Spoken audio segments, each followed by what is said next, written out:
నేనెక్కడున్నానో ఈ పాటికే మీకు అర్థమైపోయుండాలి. అద్భుతమైన ఆంజనేయ ఆరాధన అర్ధగిరి. తీర్థంతో ఆరోగ్యం, ధ్యానంతో శాంతి. ఇదే అర్ధగిరి మ్యాజిక్. విశ్వాసంతో వచ్చిన వాడికి అర్ధగిరిలో ఆంజనేయస్వామి వరం పక్కా. అర్ధగిరి దేవుడు ఉన్న ప్రతి మనసుకి ఆరోగ్యం, ఆశీర్వాదం ఇచ్చే స్థలం.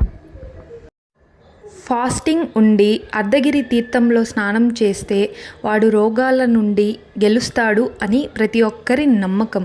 అందరి కోరికలకు కరుణగా అభయం ఇచ్చే స్థలం ఇది.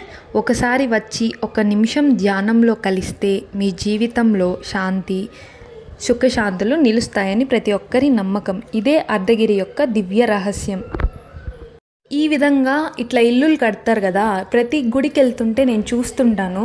అది నిజమో కాదో నాకు తెలీదు, బట్ అదైతే మిత్తా ఫ్యాక్టా అనేది కామెంట్ బాక్స్లో కామెంట్ చేయండి. చాలా చోట్ల చూశాను. ఇక్కడ చూడండి ఎంత బాగుందో ఆంజనేయుడు. పైన ఒక ఆంజనేయుడు, కింద ఒక ఆంజనేయుడు. లుక్ చాలా బాగుంది. ఇదైతే తీర్థం. ఇది తప్పకుండా అర్ధగిరికి వెళ్తే తీసుకోవాలి, తీసుకుంటే మంచిదని అందరి నమ్మకం.